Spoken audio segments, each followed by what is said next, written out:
हरिओम बाबा जी।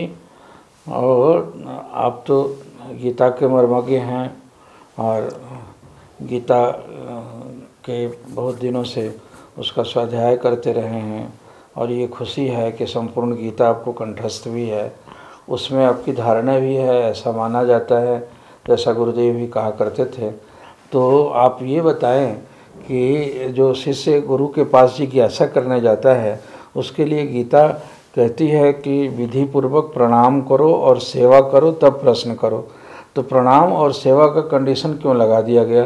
प्रश्न करे और उत्तर दें, ऐसे भी हो सकता था, लेकिन उसके साथ कहता है कि सेवा पहले करो और विधि पूर्वक प्रणाम करो तब प्रश्न करो। ऐसे उसके साथ कंडीशन क्यों लगाया गया? क्या जरूरी है कि सेवा और प्रणाम करे तभी आदमी जिज्ञासा करे? ज्ञान गुरु और शिष्य के दोनों की मध्य की प्रक्रिया है। जब तक गुरु से प्राप्त ज्ञान नहीं होगा शिष्य को, शिष्य जब तक गुरु का शिष्य नहीं बनेगा तब तक वह ज्ञान कनेक्शन नहीं जुटेगा, तब तक यह नहीं आएगा। इसीलिए गुरु शिष्य में ऐसा कहा गया है कि तद विद्धि प्रणिपातेन परिप्रश्नेन सेवया उपदेक्षन्ति ते ज्ञानम ज्ञानिनस् तत्वदर्शिनः। वो तत्ववेता महात्मा जिन्होंने तपस्या के द्वारा गुरु भक्ति के द्वारा अपने उस लक्ष्य को प्राप्त कर चुके हैं, उनके चरणों में प्रथम दंडवत प्रणाम करना होगा, उनको नमन करना होगा, इस अभिमानी मन को उनके सामने अवनत कर देना होगा। फिर जब उठने के लिए कहेंगे तब उठना है, देखने के लिए कहेंगे तो देखना है, सुनने के लिए कहेंगे तो श्रवण करना है, मानने के लिए कहेंगे, मनन करने के लिए तो मनन करना है। उनमें सब कुछ अपना मिलाना है। यही है गुरु के दिल में अपना दिल को मिलाना। अब दिल क्या चीज़ है? केवल मांसल शरीर में जो हार्ट कहलाता है, जो हाड़ मांस एक रूप में जो बना है, यह दिल नहीं है। ये शरीर का एक फिजिकल पार्ट है जो अनिवार्य है जीवन के लिए। लेकिन जो दिल जिस सेंस में लेते हैं कि दिल को मिलाओ, उस दिल को तो धर्म कहते हैं। उस दिल को धर्म ही समस्त प्राणियों का दिल है, हृदय है, आत्मा है, आत्मा के रूप में भी, क्योंकि अत्यंत प्यारा है, दिल सबको प्यारा है। तो उसमें उनके दिल को मिलाना है, अपना दिल को उनमें मिलाना है, अपने वचन को उनके वचन ग्रहण करना है, उनके चरणों में अपने मस्तक झुकाना है, उनकी वचनों को श्रवण करके उनकी आज्ञा पर मुस्तैद होना है, बिल्कुल सावधान रहना है।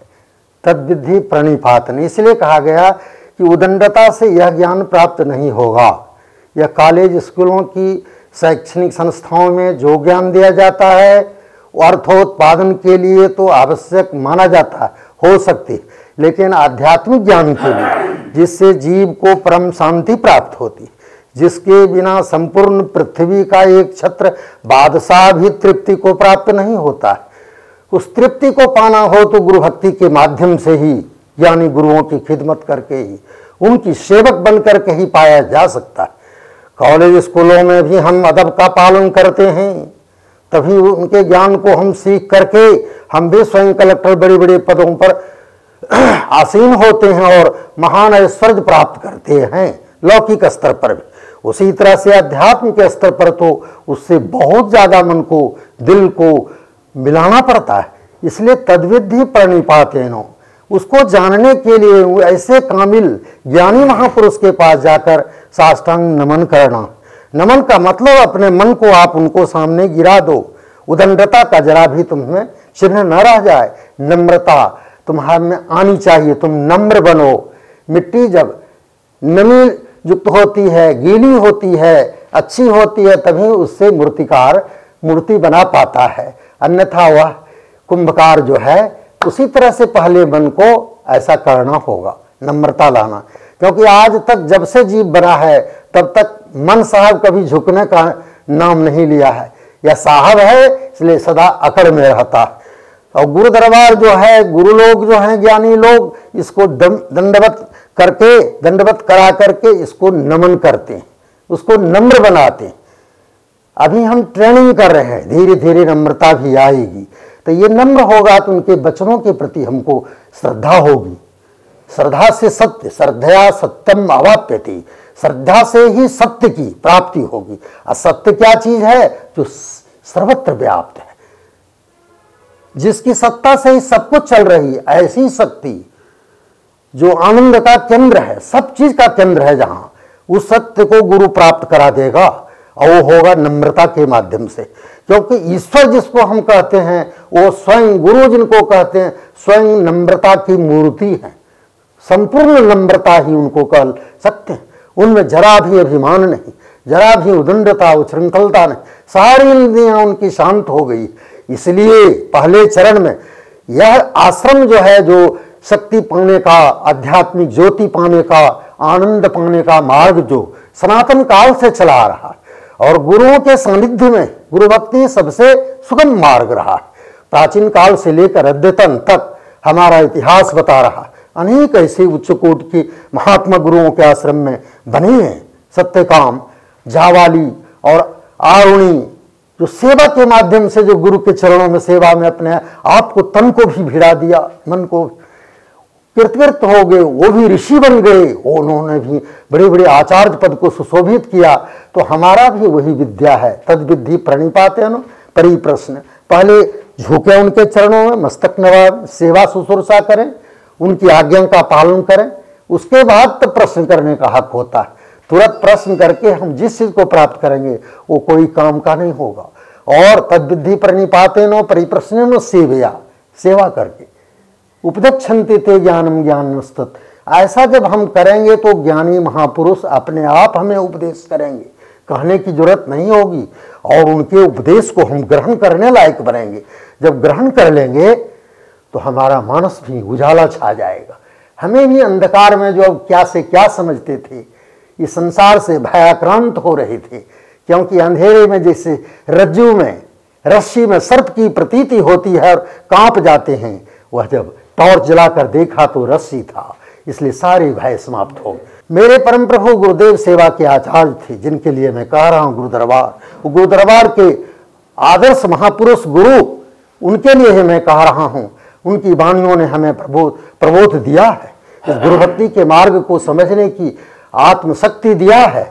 उन्हीं के प्रेरणा से सब कुछ, मैं जितनी बातें उनके गुरुजनों की, उन परम प्रभु की सुना है, उनके प्रकाश में ही कहा कि उनको जानने के लिए नम्रता आवश्यक है, और सतत साधन संपन्न अपने को बनाए रखना साधना से, सतत सब तरह से, वैसे ही संकल्प, वैसे ही भावना, वैसे ही धारणा। उन्होंने स्वयं अपने मार्ग पर, अपने जीवन के मार्ग पर गुरु की चरणों में पूर्व कहीं मन को विराम ही नहीं देते कि दूसरा संकल्प भी अन्यत्र संकल्प इनके मन में उठ सके।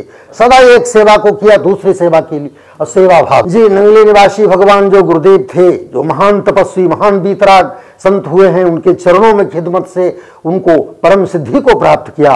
इतना मन को मिलाया, इतने उनके सेवा पर कुर्बान थे। मैं नहीं जानता कजा क्या होता है, हुक्म पर उनके जान देता हूं, जानता नहीं कजा क्या है।